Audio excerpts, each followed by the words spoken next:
Hello, ladies and gentlemen. Yes, Infinity War, oh god, Infinity War.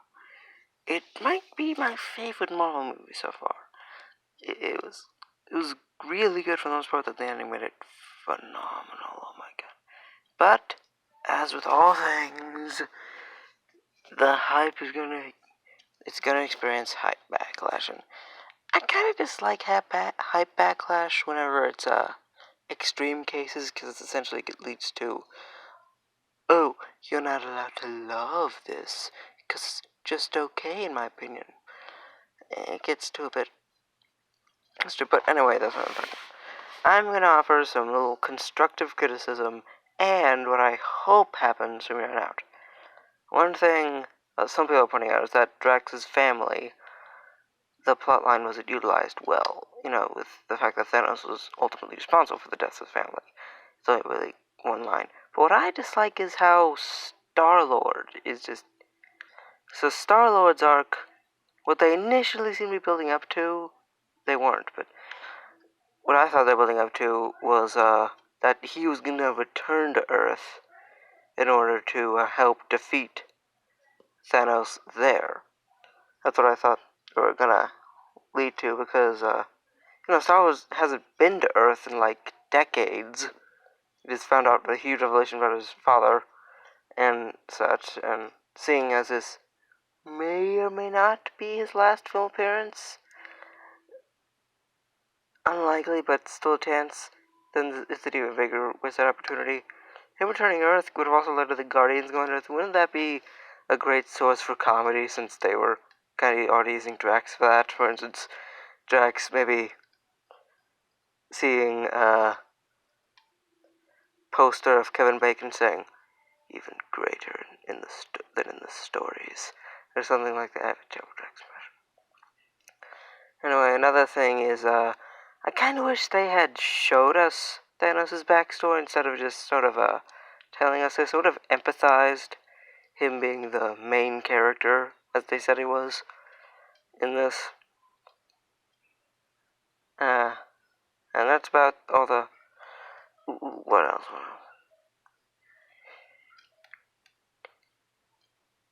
And that seems to be all that I could think of at the moment. So, what I hope what I hope happens after this. So, one thing, but a lot of people are saying that they're glad Infinity War wasn't just Infinity Part 1 and 2 because they're sick of franchises. I do that, and I share that belief, but I think context matters in this situation. I'm sick of those because it's unnecessary, but here, I think it's a little necessary. I mean, they end it so abruptly that maybe I could take it being more of a direct sequel just to show us the aftermath, but then again, if it wasn't a direct sequel, we'd also get to see you could do a time skip and show how things have changed. I really hope the shows acknowledge this. Oh my god. Like, you can't just push it to the side. This is it's like the Rapture on a galactic scale. They can't just sort of... I wonder if that's how the season finale for Agents of S.H.I.E.L.D. is gonna go. I really hope they debriefed the writers in hindsight. Because, could you imagine if they did? They're just sitting there saying, "What are we gonna do?" Anyway,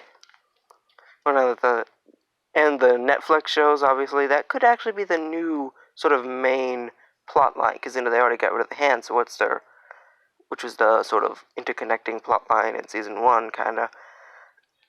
So maybe this effect of this, it's called the finger snapture. Yeah, the finger snapture. Finger snap rapture. Will sort of being the aftermath of it will be the big sort of interfacing plot line that they're gonna have to deal with, like maybe and since they don't know, is what I'm sorry I didn't announce this, but is what I hope happens after this.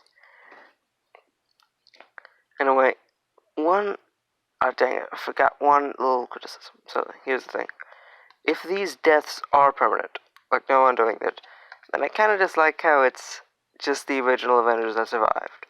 Because that just kind of seems like a huge status quo thing, which I know it's not the intention, but it kind of comes off this way.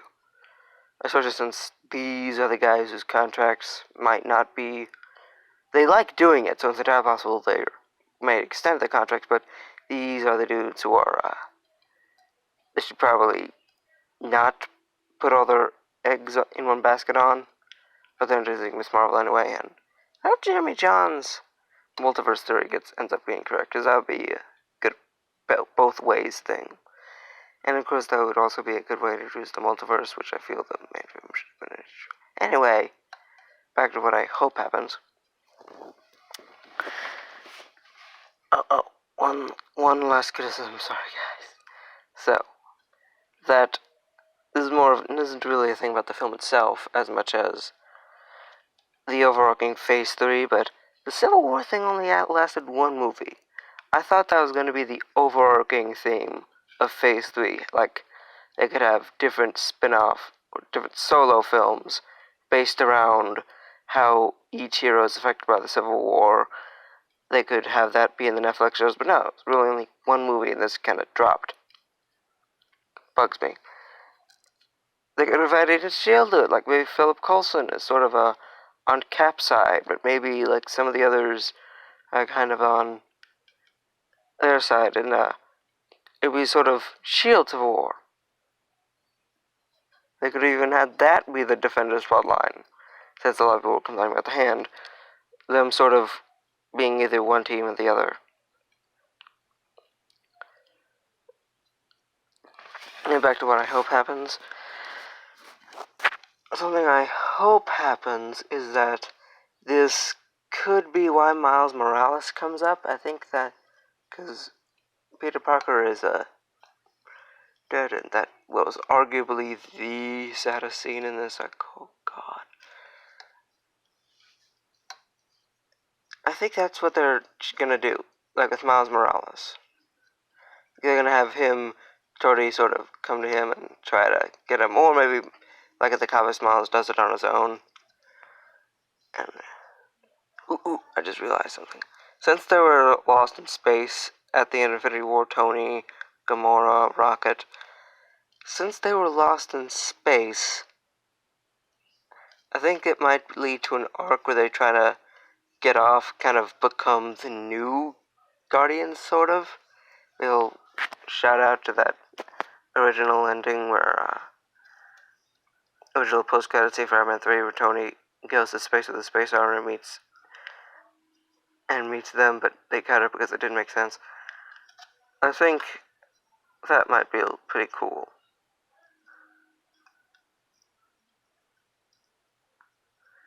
Anyway, and that's all I have.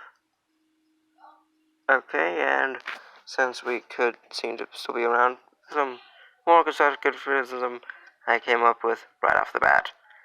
Yeah, I think this is just what it's gonna be called. I need to work on organizing with these videos. Anyway. So, those two characters, the children of Thanos, I don't even know their names. It's stated by the actors they were married. I feel like this could have been utilized more. For instance, they could have served as a foil to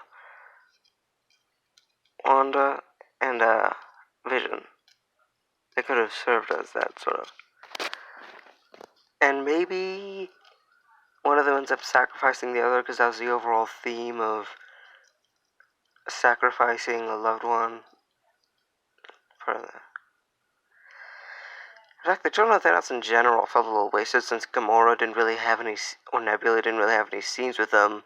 Even though they could have showed, like, their backstory, since, like, they could have showed that maybe they were all like Gamora. Their planets were half cleansed, but unlike Gamora, they were believed that Thanos saved their realms, or even like never mind.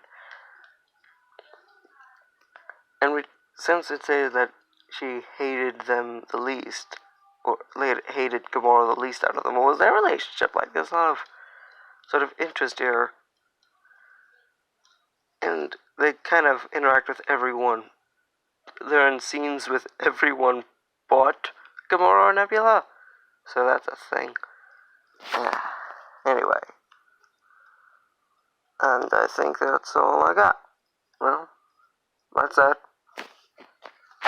See ya.